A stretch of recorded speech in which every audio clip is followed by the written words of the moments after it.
Hi పిల్లలు, అమ్మమ్మ ముచ్చట్లతో మీ అమ్మమ్మ తోట జయంతి మీ ముందుకు వచ్చింది.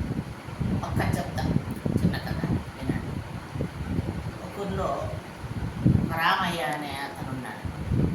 అతనికి ఇద్దరు కొడుకులు, ఒక కూతురు.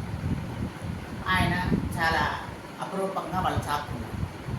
సాకినాక ఆయనకి రాను రాను వయసు అయింది, ఆరోగ్యం బాగాలేకుండా వచ్చింది. ఆయన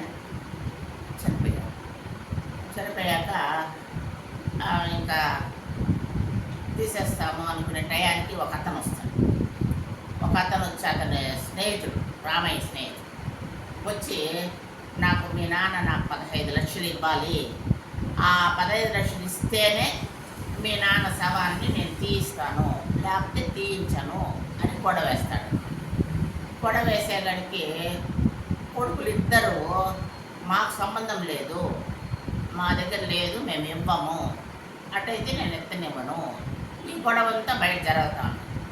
కూతురు లోపల వాళ్ళ నాన్న తలకాడ కూర్చొని వేడస్తా ఉంటే ఏంది గొడవ అనేగడికి, అమ్మాయి మారా మీ నాన్న 15 లక్షలు అతను ఎవరికో ఇవ్వాలంట, అది ఇస్తేనే మీ నాన్న శవాన్ని తీయిస్తాడంట.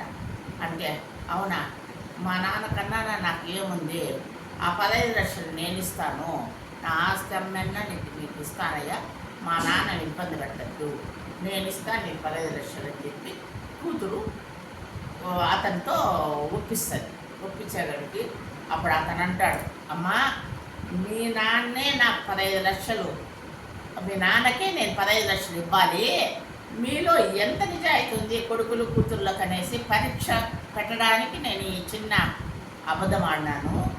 ఆ 15 లక్షలు నీకే ఇస్తాను తల్లి, మీ అన్నదమ్ములకు ఇవ్వను, ఎందుకంటే నువ్వు నిజాయితీగా తండ్రి ప్రేమ నీకు ఉంది కాబట్టి మనసులో అది నీకే చెందుతుంది 15 లక్షలు అని చెప్పి ఆ 15 లక్షలు రామయ్య స్నేహితుడు కూతురికి ఇస్తాడనమాట. డబ్బు ముఖ్యం కాదు, తల్లిదండ్రుల పైన ప్రేమ ముఖ్యమని ఈ కథ ద్వారా చెప్తున్నారు. బాయ్ నాన్న.